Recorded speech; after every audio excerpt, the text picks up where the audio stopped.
I'm very avoidant. I'm the king of like, I don't want to think about it, so I'm just gonna park it in the back of my brain, and we'll worry about that later. So one thing that really hurt me, this is the thing that hurt me most, I've never said this, is this person said, I don't think you're cut out for music. Oh. Ooh. I don't think this is right for you.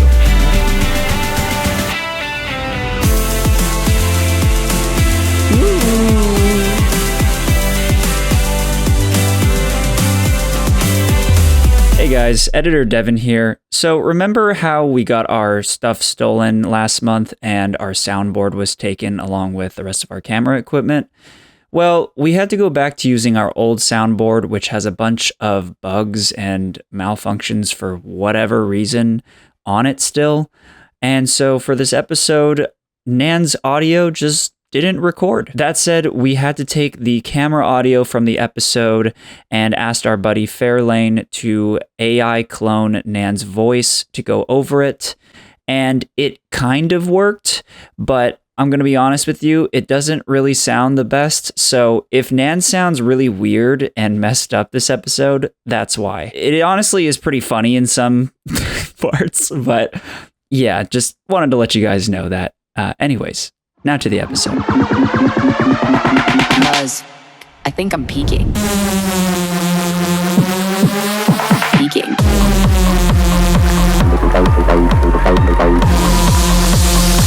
Welcome back to our second episode of Artist Spotlight on the I'm Peaking podcast. Question of the day today is, if you've ever had your heart broken, how did you cope? Wow. Damn. I'll let you know when I do. Yeah, I absolutely have, and that's, you know, I cope by making an entire album. Yeah. There we go. That is one of the benefits of being an artist, is you get to fucking just rinse your shit out and, you know, work through it. But yeah, for me, it was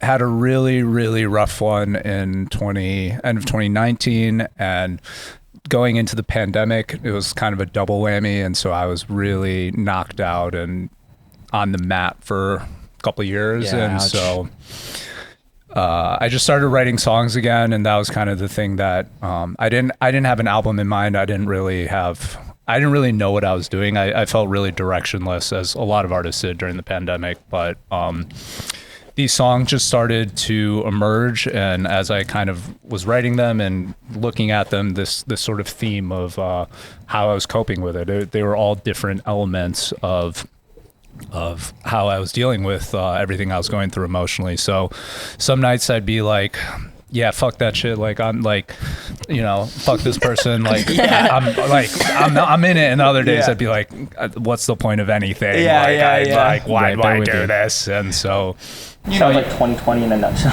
yeah, and you know, it's like you like make up stories in your head to just get through the day. And like some days it's like, and you know, I started journaling and having therapy, and then I'd like read something from a week before. I'd be like, I don't know who this person is. Yeah. Valid as fuck. As someone who is in therapy, valid as fuck. So, you know, that sort of experience and realizing how much my day-to-day perspective was warped. And so like each song became like kind of a episode of like where I was in this process of. And then you were like, that journal entry's a song, that journal entry's a song. Kind of, yeah. I mean, not all of them made it. Some are pretty gnarly.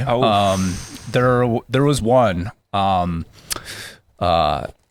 I Don't Miss You Anymore, which was which made Daniel cry at your at your show. Yeah, no, I did. Let's go. That's honestly the best. I'm glad that you could find happiness off of Your tears sustain feeding me. you. No, so I wrote this song, and it was one of the first songs I wrote in 2020, and I had built up such like big stakes for it because the song's called I Don't Miss You Anymore. And the idea in my head, in my fucked up head, is like, okay, when this song is done, I will be better. Yeah. Like this song will heal me, because the idea is like, oh, I've made this song and I don't miss you anymore. Right. And of course, like I couldn't finish the song because I still fucking miss this person a lot.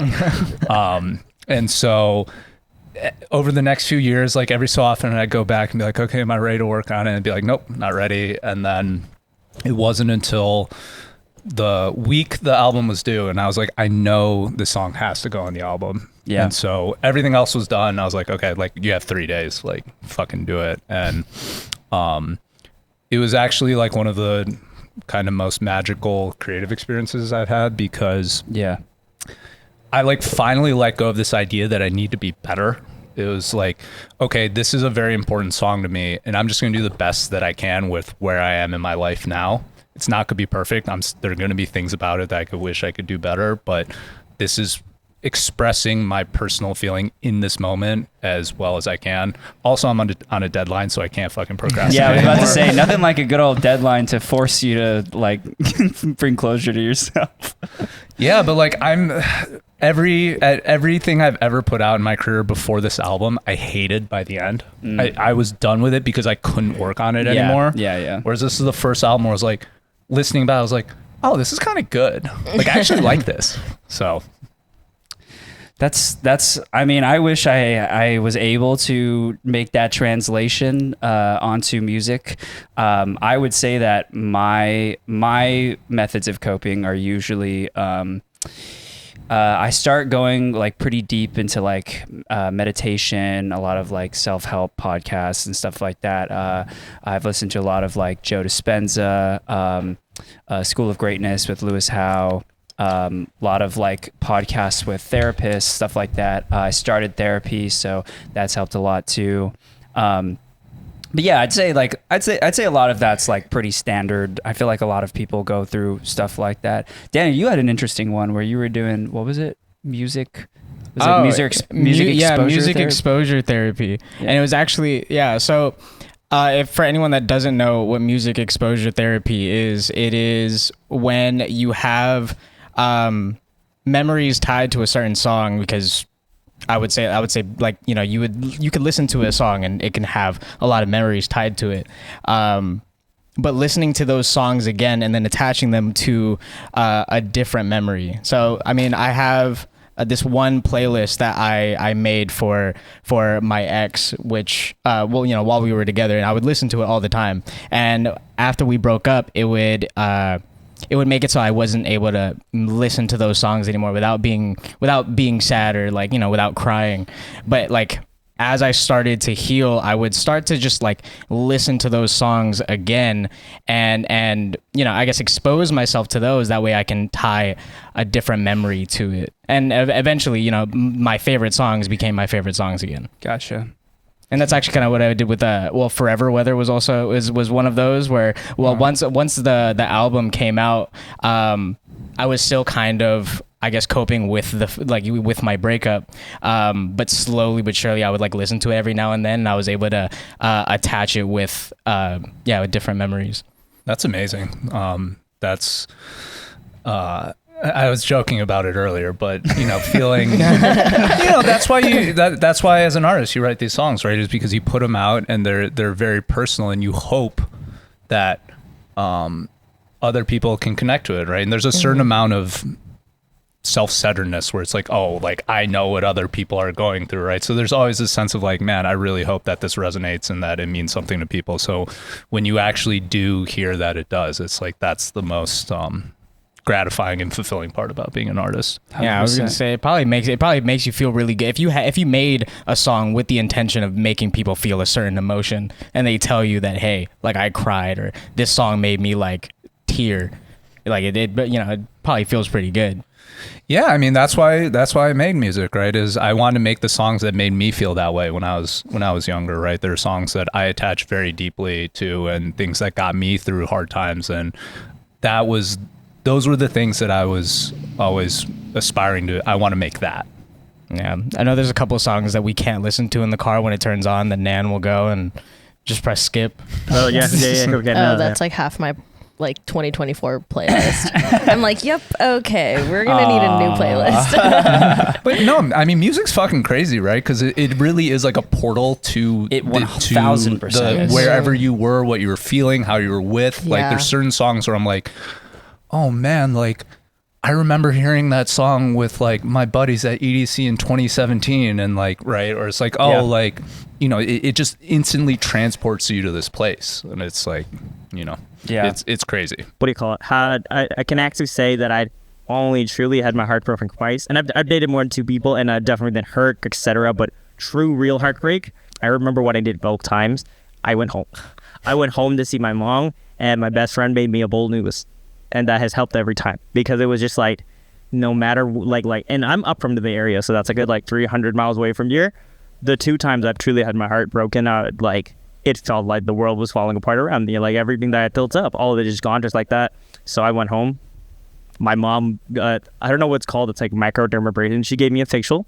She would clean my skin and then clean my ears. And my best friend made me bowl noodles, and I'm just like, yeah, this is all I need. And then it just kind of like flattens my mind because I'm just like, at least I have noodles and clean skin.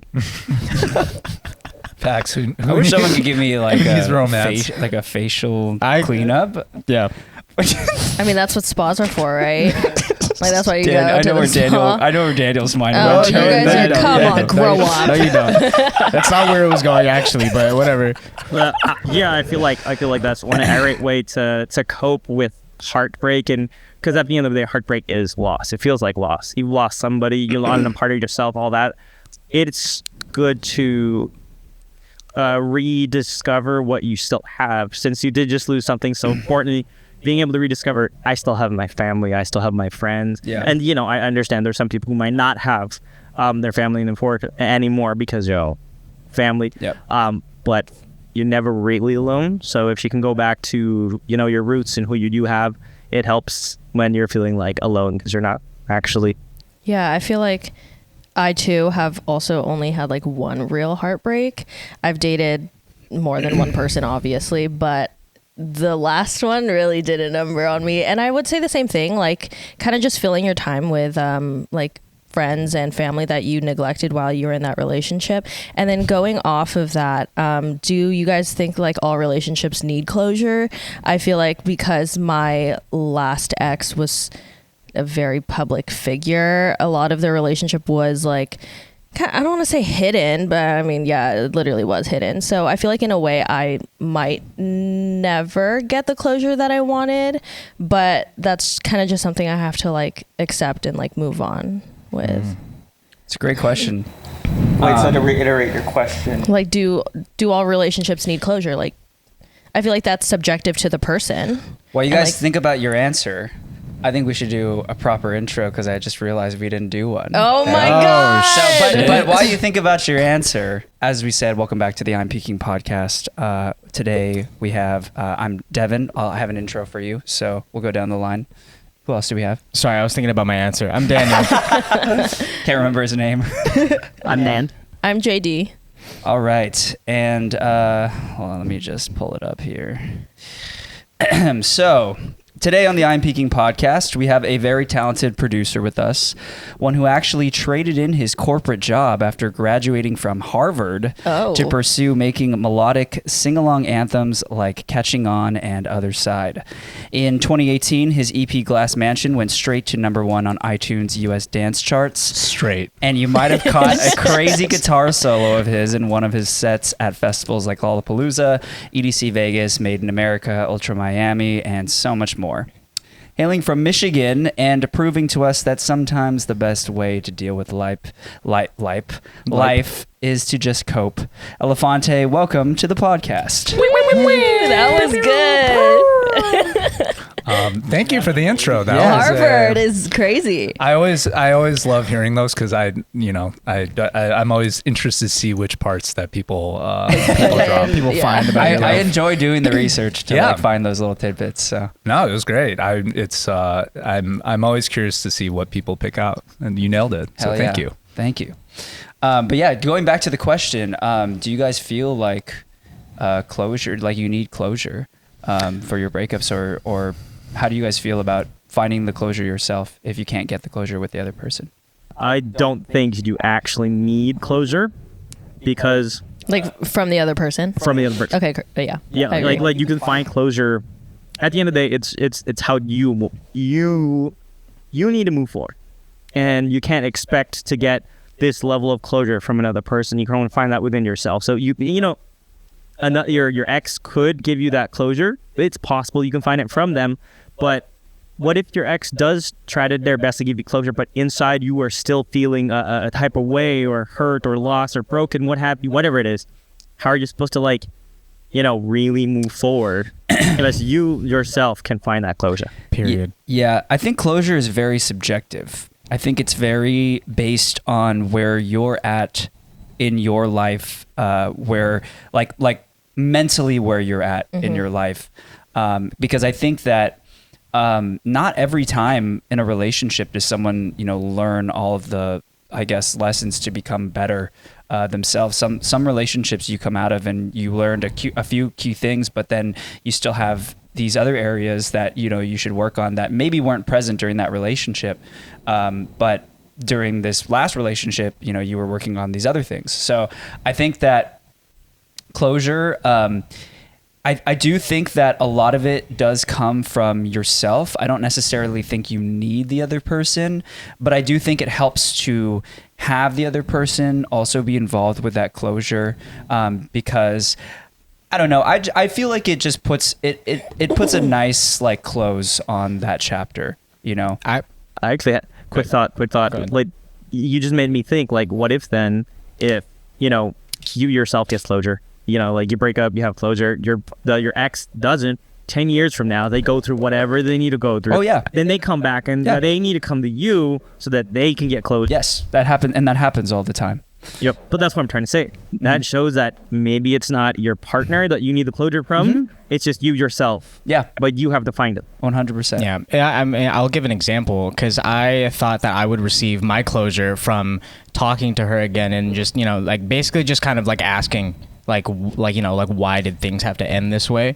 And then after that conversation, me leaving and still feeling kind of confused, and I realized that it wasn't anything that she could have said would not have fixed this or fixed how I felt, and it was kind of just me needing to come to terms with it and come to cope with but Great plug. Thank you. I think sometimes there's going to be a lot of those moments where it's you kind of have to go through those emotions in order to really resonate with them. You can't have someone tell you how to feel or give it to you. You have to experience it yourself in a way.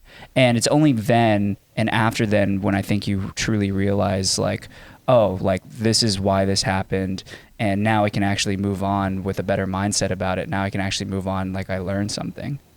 What do you think? Yeah, I think it's about finding a way to reimagine what that loss is inside your psyche, right? For me, it's that it's not that I don't feel sad anymore. Of course, when I think about it, and there still is that loss, but instead of it being an aching, make it stop. This is taking over my life. This is manifesting, and I'm acting out. I'm doing this. I'm drinking a lot, whatever. It's about being able to come to at least, it's not it's all good, right? That I think that's a bit of and I went through this a lot too, is how do I get to where I don't care anymore, or I'm happy, it's hunky-dory, right? It's about being able to look at it and just have a little clarity around and be yes, this was a really sad thing. There are things I could have done better. There are things that really hurt me, but it happened and it's okay. And it's always going to be a little painful, but it's a dull kind of longing. It's not a this is taking over my life. Yeah. And I think finding your way to that is different for everyone. Sometimes you don't have the luxury of talking to the other person and getting a lot of times the closure that you want. The closure that I wanted was a fantasy, right? That was never going to happen. I feel like it is a majority a lot of the time. Times, yeah. So it's about just accepting and understanding it's going to be okay. This is learning to live with the sadness of it is, I think, much more powerful than trying to be how do I erase this? Yeah. In a simple way too, it's you're trying to find peace, and peace is not about being indiscriminately happy. It's about 100%. finding a balance in what is currently existing. So like finding that peace is being, like you said, being okay with I am sad. I was sad, but I can also still be happy. Yep. And just for me, it was about like, how do I get to a place where I can keep it moving? How do I get to a place where I'm not second guessing myself, where I'm inspired to create, where I can find joy in my relationships and not let this, this scar inform and affect how I live my life going forward. Yeah, I think, like I said, I think, I feel like a lot of that too is so self-empowering, because if you can find the closure and the wherewithal within yourself to find that inner peace, not only does it prove to yourself that like, oh, you can do this on your own, but I think it's also just healthier because, like you said, people can spiral. They can let stuff like that take over your life, and then it starts manifesting in your life in a lot of other areas. And obviously, no one wants that.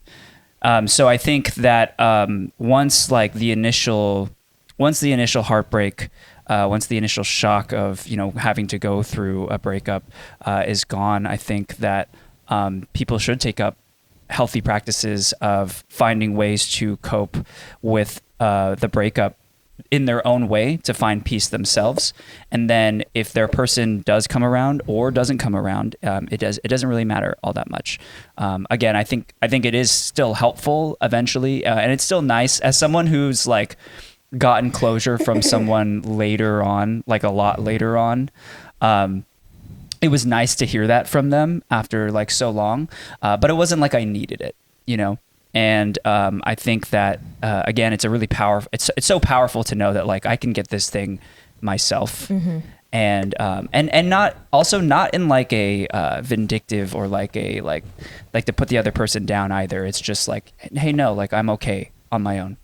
I'm okay, I think is like the best term to put it. I like what Elephante said about that. Closure doesn't necessarily have to mean that you are just like this happy-go-lucky person all of a sudden, and it really is more about like finding peace with the situation and finding a way to move forward with the sadness. Do you ever feel like a little bit of guilt?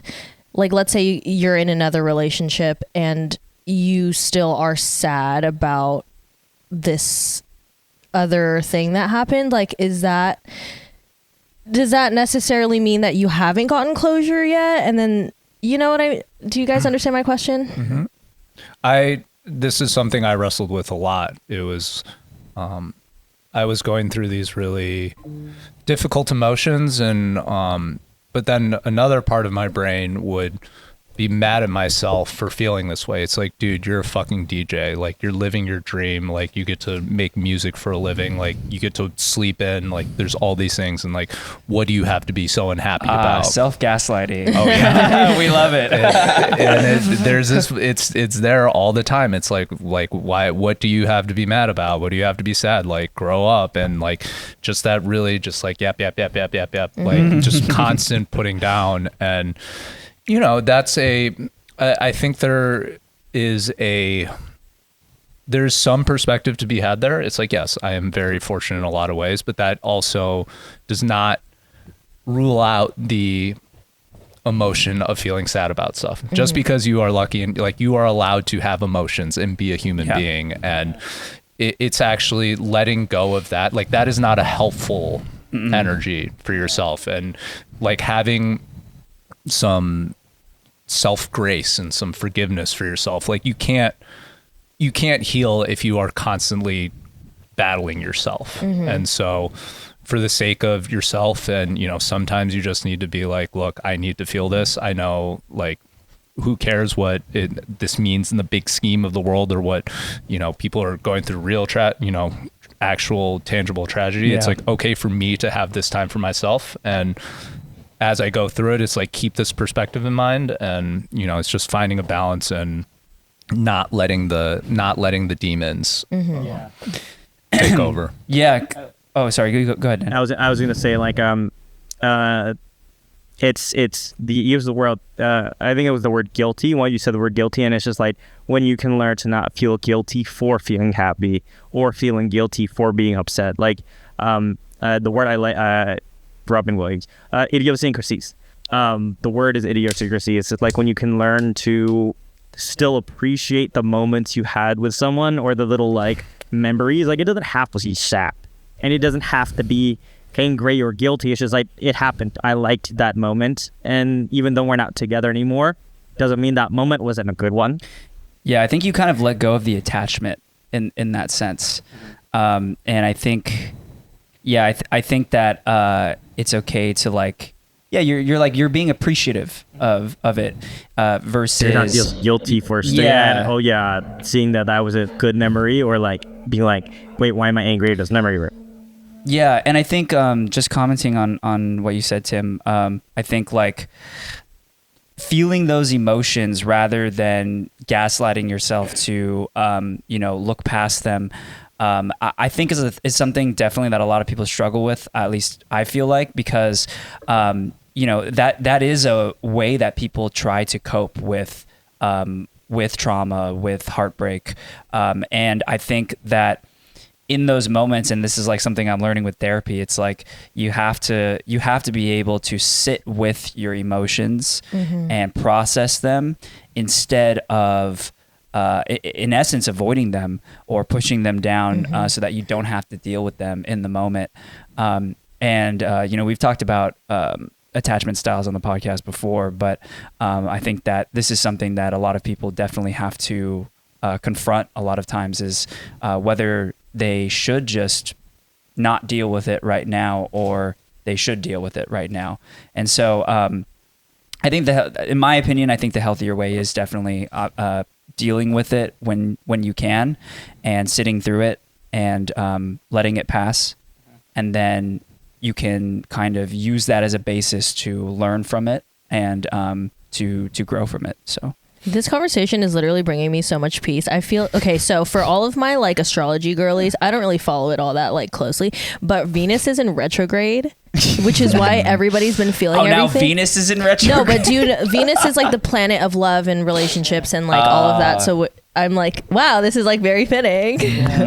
This reminds me of something you and I have talked about, Devin. The whole like when people have an emotion, like you'll have a trigger or a stimulus from the outside world, and then you gotta you take it in, you react to it, you feel it, then you gotta release it, and you have to do all three. Because for me, my biggest issue is I feel it and then I don't stop and I don't let it go. If I don't take it in, I'll process it and then keep processing to the point of ruminating. And now whatever I was feeling of the day is no longer the same anymore. But I'm still stuck in it. Just completely described. I do that too. Overthinkers. Man. Yeah, I do that. I also do that. I just need the triggers to stop coming. Like I said, like, with my last relationship, you guys know who it was. Yeah. I get DMs, I get comments, and it's like, can you guys give us a reason why you guys didn't work out? And I'm like, it's none of your fucking business. I'm like, I don't know what you want from me. I'm sorry. You're not giving them their closure. I don't have closure. I mean, I never got my closure. Why don't you hit him up? That's so. You know what I mean? That's so just not considerate of you to not give the people their I'm so closure. insanely sorry. Here's your closure for anyone wondering. The man broke my heart and is just. He has like the mindset of like a 15-year-old, so I don't think I'll ever get the closure, which is fine. I feel like I've come to terms with that. Yeah. Also, maybe worry about more important things. Yeah. If you had to find your own way to cope with that, just Yeah. I'm sorry. Yeah, you guys have to find your own way to cope with my past relationship. I'm so insanely sorry. Tim, I was wondering if you had anything more to comment on that, just with because you were saying that from your past relationship, the one in 2019, it was rough. Yeah, it took a long time, and I think the biggest thing that helped me was I'm very avoidant. I'm the king of like, I don't want to think about it, so I'm just gonna park it in the back of my brain, and we'll worry about that later. But I think actually feeling it and knowing that you have to go through that emotional fucking slog of being like just sitting with and feeling the breadth of it, and you, like you said, you have to experience it and let it run its course, before you can actually start to like kind of more clinically look at it and figure out a way to move on. And it's the biggest thing that helped me was not trying to be better. It's not like, oh, there's an end state where I'm good now. It is a process, and it is a sliding scale, and it's never going to be. And like, I think accepting that lifted a lot of the burden of like, why do I feel bad about it? And it's like, okay, it's just like, this is going to be a part of my life. And we're always learning. It's like that feeling is like I feel like I'm failing to meet my own expectations of who I'm supposed to be right now. And the sooner you can just, this one best friend says to me all the time, is like, Nan, just be. You don't need to like meet this expectation. Just be. And that was one of like I still struggle with that. I struggle with just existing. There's still a mental state like, oh, I gotta act like this or be like that. I said, no, just be. That I think people spend their entire lives trying to figure out how to do that. That's the journey of living. Wow, we're gonna get really deep today. Yeah, very philosophical. Yeah, I'm a bathroom floor crier for sure. Yeah, unfortunately. Shower or like on, fetal position, just. No, absolutely. God, I wish I had some footage, but like. I've never once cried in the shower. That's so interesting to me. It's like it's already wet, you know what I mean? So it's like not really ruining anything. I might have to make an audible on the second song because there's literally a line in the song crying in the shower. All right, I got it. Is today my day? Crying in the shower. I've low-key been feeling a lot of shit too recently. Sorry, am I allowed to Okay, we're doing it. Oh no. I mean, my place is the car. I don't know what it is. I cry in the car. Yeah, I'm just a crier. My boyfriend just left onto it. Well, please, what song will you be showing us from your new album, which is Cope, by the way, if you didn't already catch that? The song I will be playing is called Taste of Your Tongue, and it is featuring a wonderful, unbelievably talented artist named Baby I Don't Like You, and it goes a little like this. So I've when I was working on the album, I was listening to a lot of like garage and jitter house. Yeah. And so this was my take on that kind of vibe.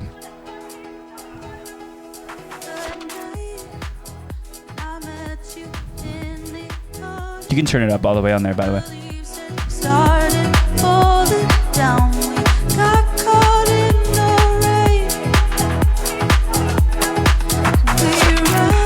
I definitely hear the UKG.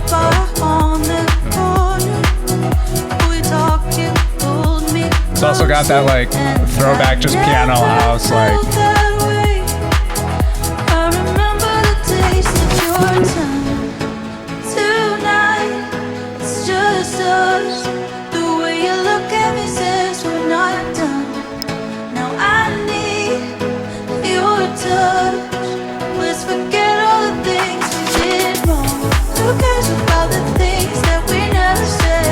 This is a cruise song for sure.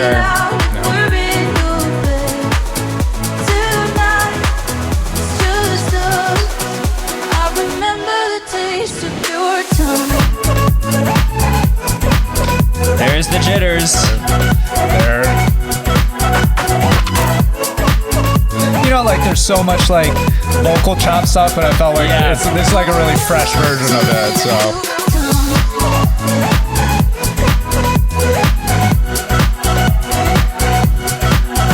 I love that tambourine choice too, or it sounded like a tambourine. Yeah, I mean this song's just all groove. It's just.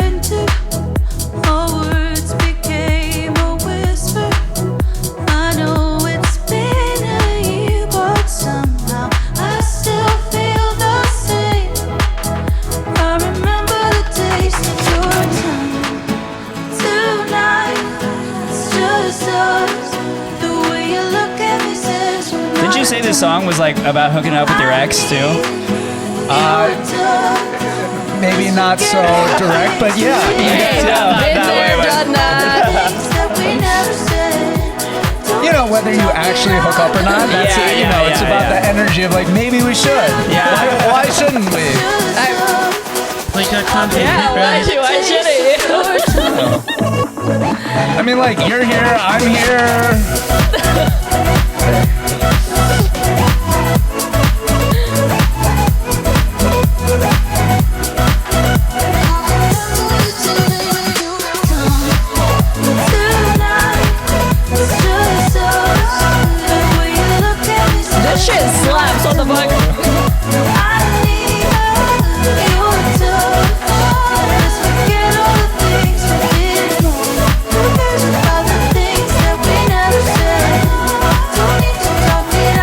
I love that.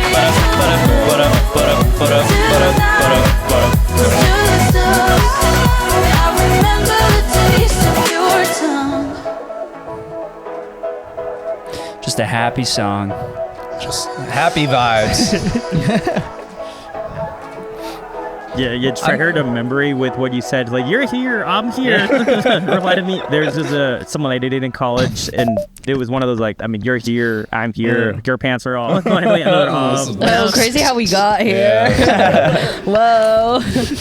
No, I mean, like that is so that's sort of the story angle. You know, when I write songs, and I wrote this with Kate, I always try to have like a sort of place setting. So when we were writing, we're like, okay, it's like, where are we? It's like, okay, it's like, imagine we're at the bar and like you see this person over here. But the sort of the fundamental idea behind this song was, I had the line, I remember the taste of your tongue. And I was like, lines just pop in my head. I'm like, oh, I really like that. And then I try to like figure out what it means. And to me, it was like, this is the stage when you're coping, where you look back at your relationship and you remember the good things and you forget the bad, right? And it's like you remember those little intimate moments, the things that were really good about it. And, you know, it's like when the movie, when it like zooms in just like on that one thing, and then like you forget about all the other bullshit that happened. Yeah. And so it was, it's about like nostalgia and thinking back and being in that place where things were really great. And, you know, and then so we want to build this story around that kind of that emotion. And so, you know, we wrote it together, and Kate is just a quick recording note. She's fucking insane. We were writing the song. We wrote it in like an hour or two, and I was like, okay, do you want to record a scratch? And so that's when you just like record a rough demo. Yeah. And then typically producers go back and work on it, and then the singer will go into like a studio and record it properly. Like, and she's sitting on the couch in the bed. We're like in a studio this size, and she's just like holding a mic, and she's like, I was like, do you want to do it in parts? She's like, nah, just play it. And she just sings the whole fucking song, and I'm listening, and I'm like, And you guys use that, huh? I was like, that was it, I guess. And so we just had her sing, like, do the whole song a couple more times. Wow. And I was listening, and I was like, yeah, I guess we're ready. I guess it's good. And That's so, crazy. yeah, like literally within like, you know, her just sitting on the mic, like right, like and on a couch, and I was like, That's so funny. Yeah. They say sometimes the best songs like literally get made in what, an hour, a couple hours, like.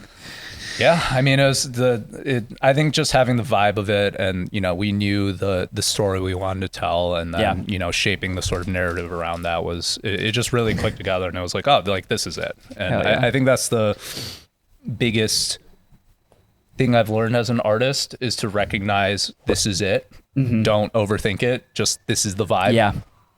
And just go with it. So it was this was a really fun one. That's awesome. Yeah. Big theme on not overthinking things today. That was great. Thank you for playing that for us. We had some fan questions for you. So we're going to go ahead and jump into those. Anyone want to go first? Let me pull them up real quick.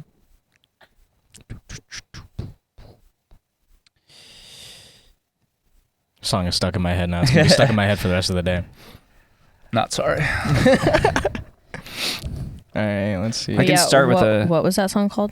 Taste of your tongue. Oh, yeah, I could have. Yeah. I'll start us off with a really serious one from Ghost Fox Mako. Fuck, you took mine. What is your favorite Pokemon from Gen 1? Oh, fuck. I was a big, I was a water Pokemon guy.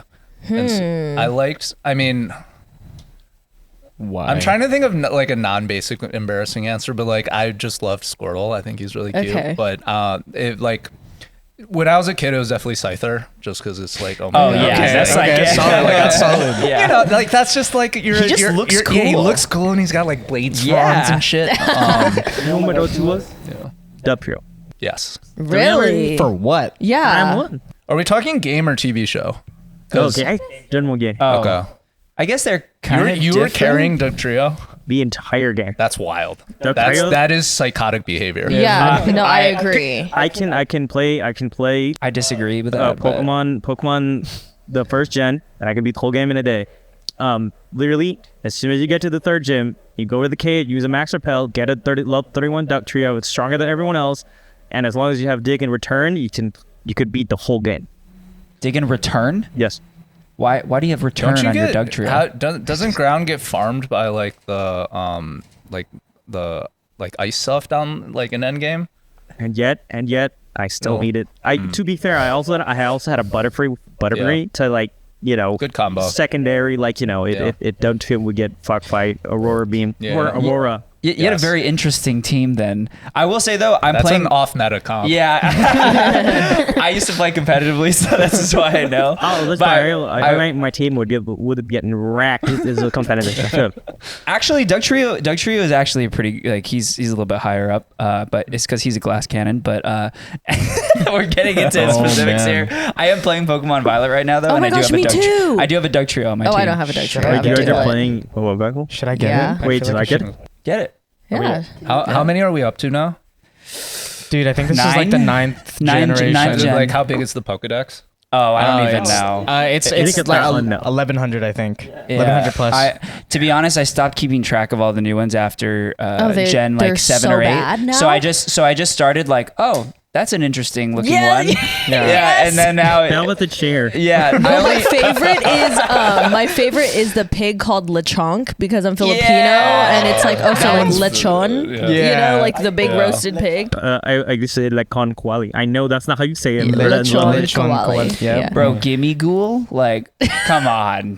No, my favorite one from I think it was Sword was the ice cream cone one. Vanillux? Yeah, vanilla. Yeah, vanilla. Yeah, dude. I literally was like, are we running out of ideas? Like, do they need They've help? been running out of Yeah, ideas. I You know, think- there's a Pokemon in like Gen 6 or 7 called Clink Clank. I gotta go. Oh, okay, I'll do you one better. Klefki. It's literally some Klefki is keys goated though. on a Okay, but Klefki ring. is goated though. I'm just saying. No, he's a great opener. I collect for your team. Sorry, I I'm collect thinking Pokemon competitively. cards, and sometimes I'll open up a pack and I'll look through and I'll be like, why is that one a cinnamon Dude, like a he's cinnamon a great bun? hazard starter. Yeah, but this thing is a great opener. Yes, great hazards. He sets up hazards. Yeah, that's funny. Wow. That's so funny. Okay, anyways, we'll start talking about this all day. Someone asked another question, please. Yeah. Got one here from Quick Takeout. Cool name, by the way. What made you get into EDM? Which is probably going to be a really broad question, but Yeah, so I'm old. But Okay, how old are you? I'm 35. You're That's you're not old. Nand and I just turned 30. You can tell how old you are when like you say that and like how long it takes people and there's like a pause like that's not that old. I mean, it's not. No, We're 25. Excuse me. Bro, what? Jan's like I'm 20, for sure. 28. Yeah, thank you. no. So I was like a rock guy growing up, singer songwriter. I love like John Mayer and Red Hot yes. Chili Peppers. Yes. Like that was my childhood musical education. And then as I got older, I got into some indie electronic stuff. But what really got me in was like the wave of the 2010s, right? Like Skrillex and Avicii. Yep. And I heard the first thing that got me there was hearing Scary Monsters by Skrillex. Yeah.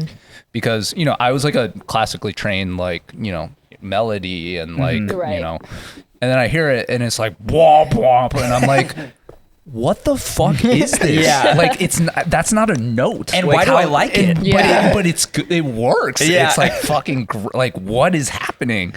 And like, my head exploded. And so I like started messing around with it just for fun. And then I saw Cascade at Coachella and I was like, I want to do that. Yep. Yes. Okay, I have a question from Niet Not. I'm gonna use the second half of her question, but it's how did you know that you wanted to pursue DJing as a career? Because I know in the intro, Devin said you went to Harvard, which is a big deal, especially for like coming from an Asian background. You know what I mean? There's like a lot of pressure into what you do as a career. So going from Harvard to a full-time DJ career, what was like okay, we're doing it? The happiest day of my parents' life is when I got into Harvard, and the saddest when I told them I was No, I'm kidding. My parents were the homies. It was, I'd always made music, and I was in bands. I was playing open mics. I'd been writing songs from when I was in middle school. So it was always a thing that I loved to do, and it was the thing that I would do when I didn't have anything else. It'd be like, oh, I'm off school, whatever, let me play guitar. And so was lucky enough to get into Harvard, and was figuring out what to do with my life. I was still trying to do music stuff. What did you get into Harvard for? What did you study? I studied econ, and okay. Like most of my friends in like the pretty standard Harvard thing is to go into finance or consulting, right? Because they're just like very well-paying jobs straight out of college and like sets you up. Yeah, someone asked. So like, someone asked actually if you were going to get back into consulting, or if you ever would consider getting back into it. That's a hard pass from Yeah. your boy. Imagine. Well, I guess that's part of it, right? Because I knew, like, I wanted to make music, right? But there's no, doubly as an Asian kid and someone going to Harvard, there's no like track for that. It's not like you want to be a doctor, you take the MCAT, right? There's no like path. And so I was like, okay, I guess I'll kind of do stuff on the side and play these open mics or whatever. And then nothing really took off. And so I got a job. You know, I was like, okay, I guess I should go through recruiting and get like a job. And so I did that and was lucky enough to get a job in LA, moved out, and I was like still doing music stuff on the side. And like deep down, I was like, I really want to do this. But I was also scared. And, you know, I was like, I need to make money. And so got a consulting gig, was doing that, and as time went on, it was very, very clear that I fucking hated it and was really, really unhappy. And I was like calling in sick, like leaving work early. Like I installed Ableton on my work computer, like just to like, Damn. like it was like really degenerate behavior. And after like a year or so, I was like, look, I have to give this music thing a shot. Yeah. If I don't, I'm never going to forgive myself, because I could see myself 10 years down the line and be like, I can see who I'm going to be, and I don't want to be that person. And so it was, you know, it was scary, but it was like, I know what I can't be. So I have to give this music thing a shot, and figure out a way to make it happen. Man, I feel you with the like. We all resonate with that to some degree here. Bio major with an emphasis in forensic pathology, trying to be a coroner. Me? I'm sorry. There's just no way that was gonna happen. I was on the street med route, and in the same way that you skip, you know, you weren't going to words, or you're calling in sick. I wasn't going to class. I wasn't even trying on my exam. I was like, oh, happy hour downtown? Yeah, for sure. I'd go to like every like film or music related thing, like, all right, 4 a.m. call time, yeah, I'll be there. But if it was a 10 a.m. exam, no. How am I 2 hours late? Yeah, I have so much respect for you though for being an econ major, because that was like one of the few like classes that I took where I actually tried in, and I just could not get higher than a B on a test, like a B or a C. I ended up getting a C in the class. I don't understand it at all. Yeah. How'd you get that? I'm pretty sure I got like a D. I don't know that I understand it either. Like, not to be douchey, but like Harvard, it is actually embarrassing how little I know, given that I'm a Harvard econ major. No one's counting now. I don't know.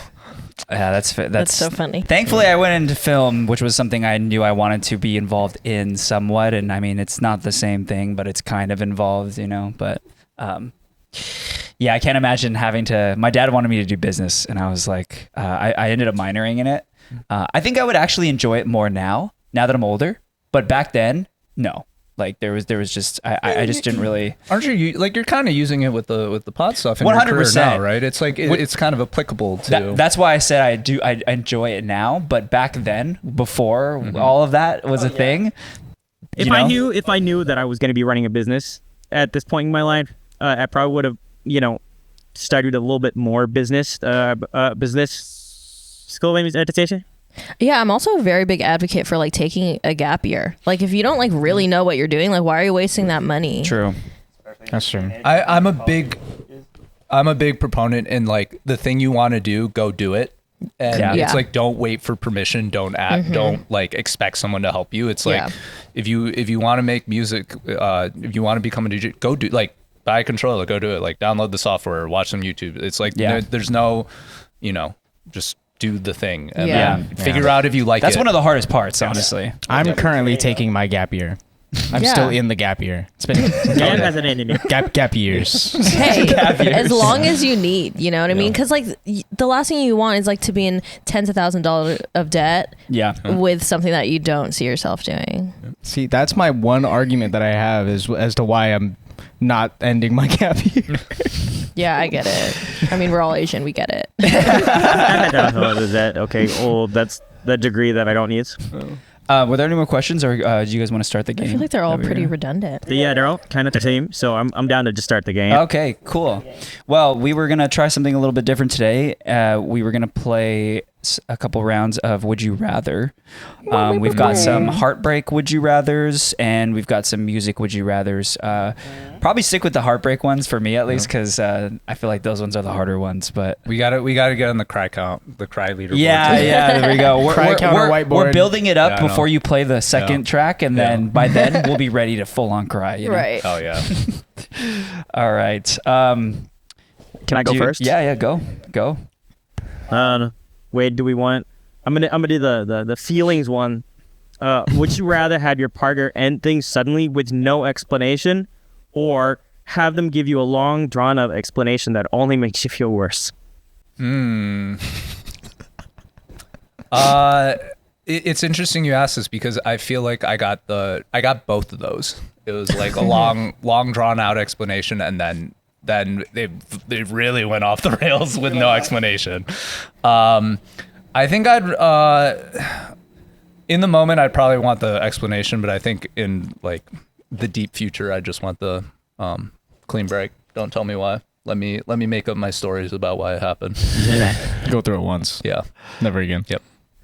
I think I'd want the long drawn out.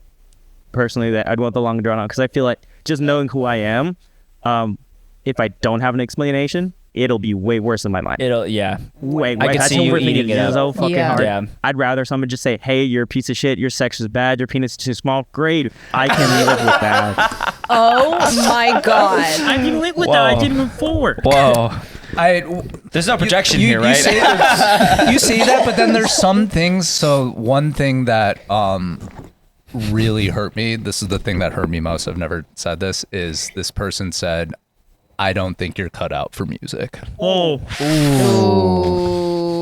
I don't think this is right for you." Was this was before Glass Mansion?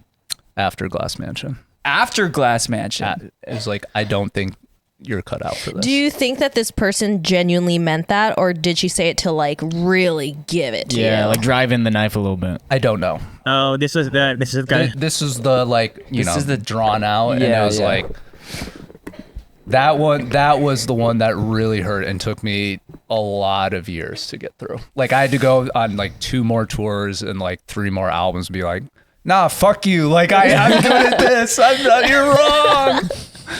Yeah, that was the one that hurt. Yeah. Well, you know what? You're gonna get proven more that you're wrong. So Here, I got one. Would you rather your partner never post about you on social media at all, or overshare your relationship to the point where it's too public? I would like to answer this one first, because the only reason that I never posted my partner on social media was, just in the slight chance that things don't work out, I don't have a bunch of photos that I need to go and delete. Which, Hey, some of us don't have that luxury of keeping a relationship private. Okay. okay, my bad. My bad. Which I wish it didn't work. I wish I wasn't in that situation with my last. But Tim. Don't post shit about me. And it's there's a difference. there's like a separation of church and state for me with like Tim and Elephante, right? Mm-hmm. And it's like I do some fucking embarrassing shit as Tim that I'm like, that's probably not great for the brand. Yeah. Yeah. I think a lot of us do.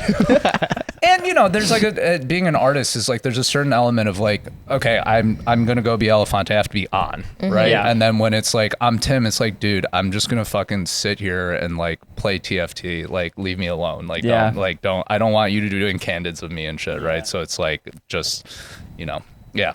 I would way rather like a no post. Yeah, I'm in the same boat. I would actually prefer the private. However, it depends on why. If it's like we just like our privacy, cool. I like that. But if it's like I'm uncomfortable with like ever anyone even knowing we're dating, that's weird to me. Yeah. Mm-hmm. I agree with that. I agree with that. I agree. Mine is, would you rather date someone that's loved and adored by everyone but behind closed doors is actually really toxic, or date someone controversial that doesn't have the best reputation but you guys have the healthiest relationship?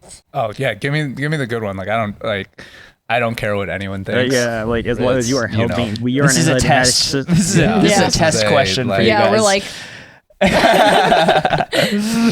You know, being a public figure, you get used to like people saying like obnoxious, Yeah, stupid shit, and you're just like, absolutely. at a certain point, you're like, I don't care. Yeah. yeah. Good. Oh wait, that kind of extended the question a little bit. What if they are being controversial on purpose to be a like they don't actually mean what they're saying, but they're saying some fucked up shit. Like just like like Kanye- just Kanye. That's really what he does. I don't know shit. I don't know. Well, Kanye is just controversial in general, but a lot of people think it's an act. I can see that. Yeah. I Like think for the he attention. knows what he's doing for sure. Oh, Yeah. yeah, absolutely. Do we have one more? Yeah. Would you rather be with someone who understands and accepts you exactly who you are, but never challenges you to grow or change, or be with someone who pushes you to become the best version of yourself, but sometimes struggles to accept your flaws and imperfections? I would rather the former, the first one, who love and accepts, because my tendency is to be like a psycho dickhead to myself and like pushes like, oh, you're not good enough, you're not doing this shit, like it's not. And so like I don't need two people pushing me. Like I'd rather just be like, yo chill, it's gonna be okay. And I have enough self-loathing for myself. I don't need more encouragement. I would say, admittedly, I can be the second person who like pushes someone so hard, but it's because I'm like, dude, you have so much potential. Like, why are you not using this? Like, why don't you want better for yourself? Yeah. And just holds on to like the imperfections as like, why aren't you changing this? But we are self-aware and we're working on it. So I think it depends on where you're at in life, for sure. I think You know? I think y'all's answers just help me figure out why. Definitely Which one? definitely first one, because I'm in the same boat. I'm already pushing myself so hard to the point of self-loathing. To the Devin and Dan. Daniel's my roommate. Devin's one of my best friends, and both of them constantly see me like shitting on myself sometimes. That it's like, man, you don't me too. Incessantly. So that being said, it's like I would need a partner who would like, you know, accept and love me, because I will push myself. Don't worry about it. Like, you don't need to push me to like grow. I'm already doing it. Well, with that, I think we're about prepared to cry for this last song. Damn it. So let's Sorry, get buddy. into it. Yeah. All right. Is it I Don't Miss You Anymore? You'll find out. Get the cry counter whiteboard. where should I pull up? It is. I need to pull up the lyrics.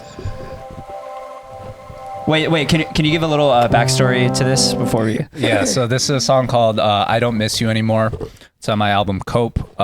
It is the album cut that means the most to me. It wasn't a single, but this is the song that I was talking about earlier, where it took me 4.5 years to finish, from start to finish. And yeah, we'll get it going. We'll get it crying.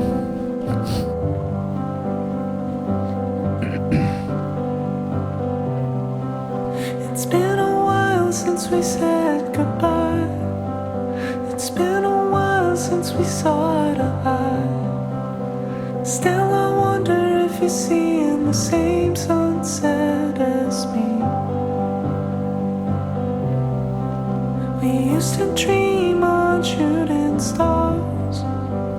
Now we're sleeping worlds apart.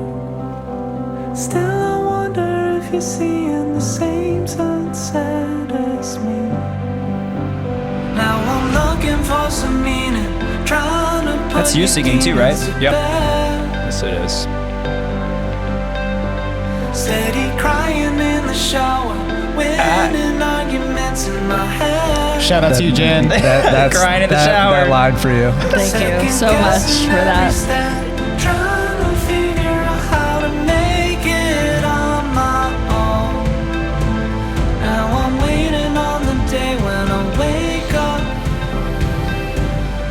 and I don't miss you anymore.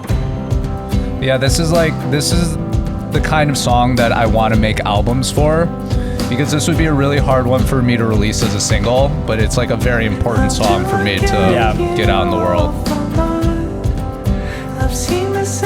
I remember when you first showed us this at the Dolby Theater. This is the one that literally brought me to tears. Devin was like patting my back. Looked over at Daniel. I'm like, you good? Looking for some meaning, trying to put your demons to bed. Oh, here we go again with my favorite line. Steady crying in the shower, winning arguments in my head. Second guessing every step, trying to figure out how to make it on my own. Now I'm waiting on the day when I wake up, and I don't miss you anymore.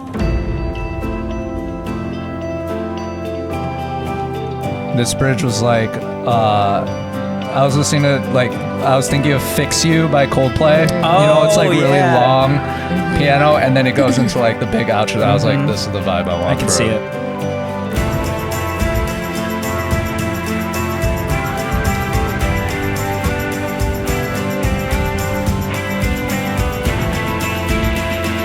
Oh yeah, I really hear the Coldplay there.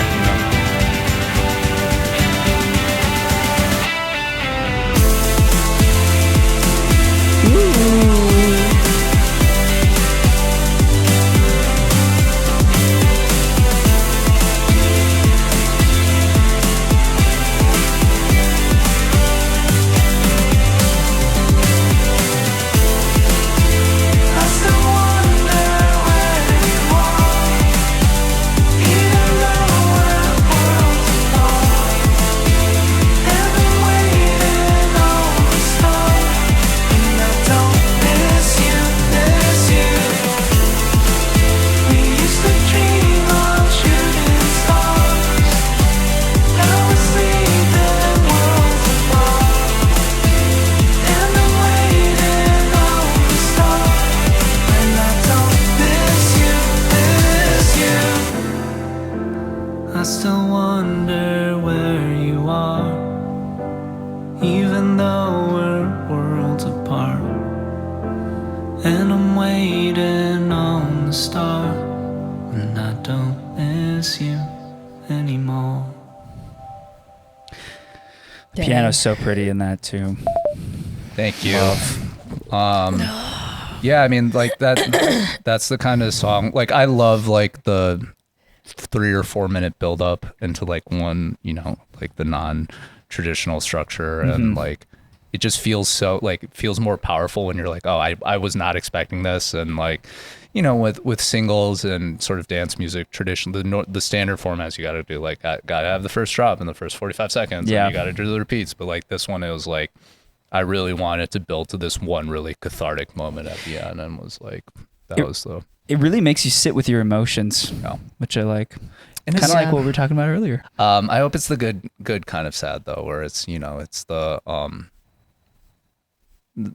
thing, the cleansing kind, right? Yeah. Where it's like, okay, yeah, and you know, it gets you through it helps you get it out and rinse it out and experience it and and feel it. We're And moving so, forward.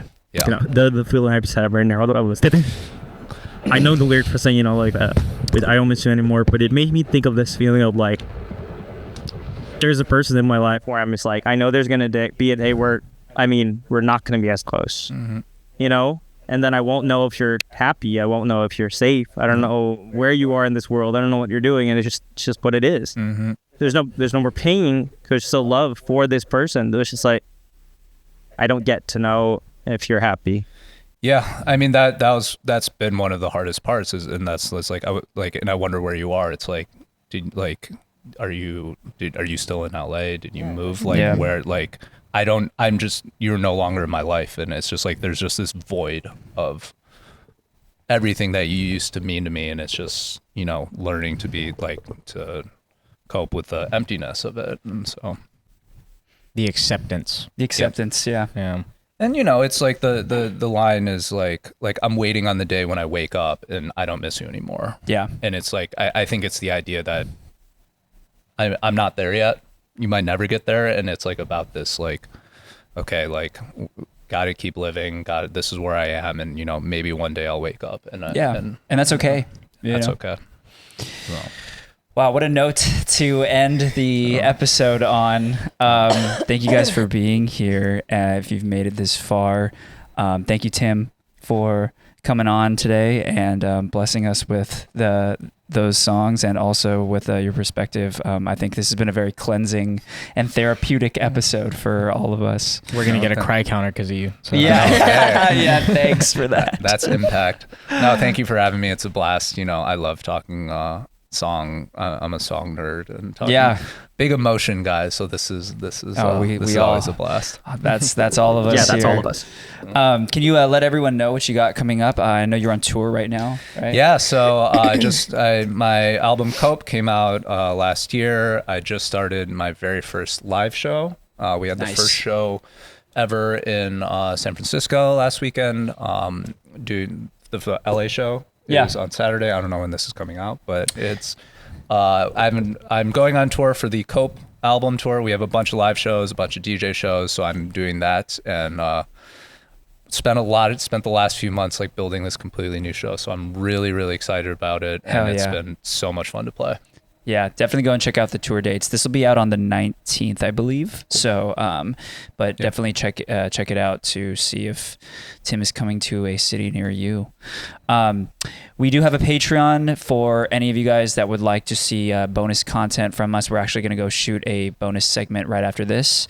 So definitely go and check that out. I'll have our patrons' names on screen as I'm saying this. This person got their heart broken. This you- person did too. If you didn't person. already know, Shout out. This one was tough. That one got their heart broken. bonus content. We got playlists. We got early access to the episodes. So definitely go and check that out if you don't already know. That is one of the best ways to support us. Also want to give a quick shout out to our sponsor, Boom Boom, who make scented nasal sticks, which are great for helping calm your anxiety at festivals. They're also great for combating nausea. They're great for just giving you a little bit of an energy boost or clearing up any congestion. I could smell colors. Yeah. Oh, have you tried the lavender one? I feel like this is always on a broken record every time I say, have you tried the lavender one? Have you tried the lavender one? Oh yeah, you got to take it. I think I'm brick. You gotta try this one. Were you smelling it? What the thing on? I need an adult. We got that. I know, but it kind of smells like it though. Oh boy. That's how it works. There you go. You can go and check out Boom Booms at their website. Use code I'm Peaking to save some money. Oh, that's how you get it. Or you can go on TikTok shop and grab our TikTok shop and grab one, whichever you prefer. Or you can get them at your local CVS. So definitely go and check them out. Big shout out to them. Big shout out to Clutch Loop as well. But yeah, we've made it to the end of the episode. So Nand, please take it away. Smash notification bell, comment, subscribe, do the thing of a thing, and comment who you want on next. And we love you so much. We will see you later. Bye. Bye-bye. Bye.